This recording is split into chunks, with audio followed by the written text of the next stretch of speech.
Countless companies have come out publicly in recent days to condemn racism or police brutality or to reflect how they're responding following the death of George Floyd in Minnesota.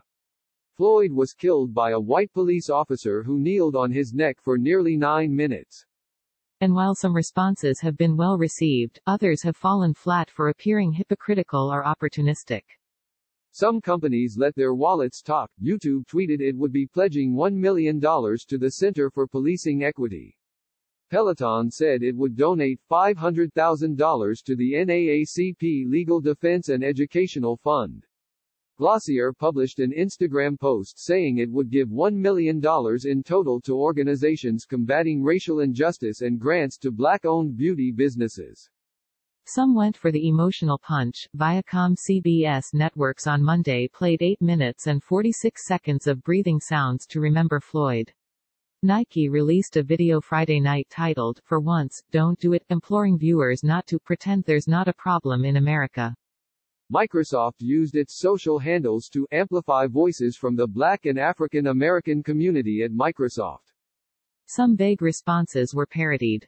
"We at Brand are committed to fighting injustice by posting images to Twitter that express our commitment to fighting injustice," reads a parody statement in a tweet from game critic Christopher Franklin that has been shared more than 20,000 times. "To that end, we offer this solemn white on black JPEG that expresses vague solidarity with the black community, but will quietly elude the specifics of what is wrong, what needs to change, or in what ways we will do anything about it." Amazon tweeted its solidarity with the black community, but it drew criticism on social media from those who noted the company had fired people who protested its treatment of employees during the coronavirus pandemic. Amazon was also called out for its role in selling facial recognition technology to law enforcement. When it comes to speaking out on a topic like this, a brand's history with an issue matters. Advertising and marketing experts spoke with CNBC about the right and wrong ways to weigh in.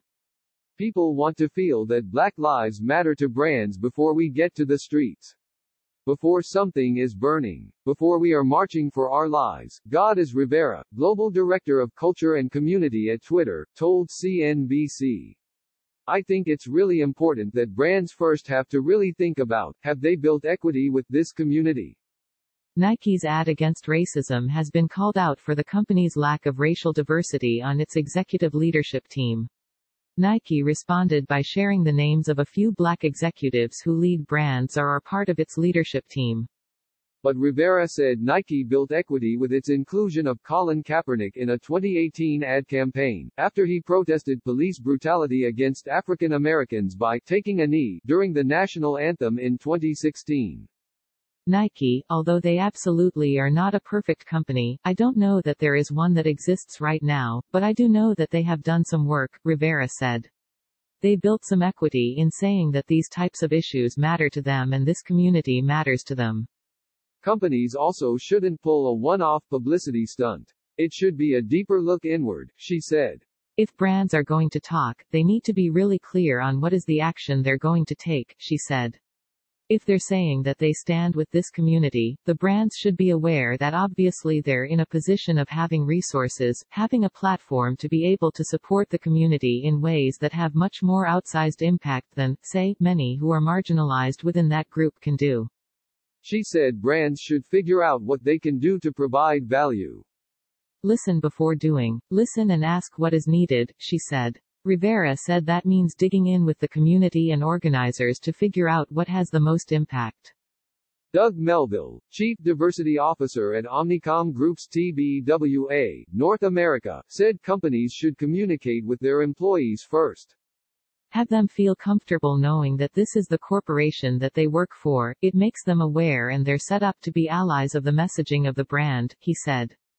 Melville said he acknowledges that brands may not have it all figured out, but that this is a moment to learn and move forward. Criticizing is not the answer, he said. We need to use these times to teach each other and not criticize. Bazoma St. John, Chief Marketing Officer at Endeavor, who was previously Chief Brand Officer at Uber and the Head of Consumer Marketing for Apple, said Monday on CNBC's Squawk Box that it's important to employees for companies to put their money where their mouth is. St. John also praised Twitter, mentioning that the company put Black Lives Matter in its social media bio. Even if it's not perfect, acknowledging this very moment in time is extraordinarily important, she said. Wendy Melillo, an associate professor of journalism in the School of Communication at American University, said brands should start by deciding their position on corporate social responsibility, and then figuring out what the company believes in and goals it hopes to accomplish. That means they have thought through where they stand as a company, so that each time a national or international event happens and they want to weigh in, they're not just giving a knee-jerk reaction, she said. She said doing this in an ad hoc way and just putting out a statement for the sake of being in the conversation is not the way to go about it. People are just going to call that out. It's not truthful, it isn't transparent, and most importantly, there's no action message, it's just words, she said. Vague platitudes also aren't the way to go. The more vague the messaging, the more consumers are going to call companies out, she said.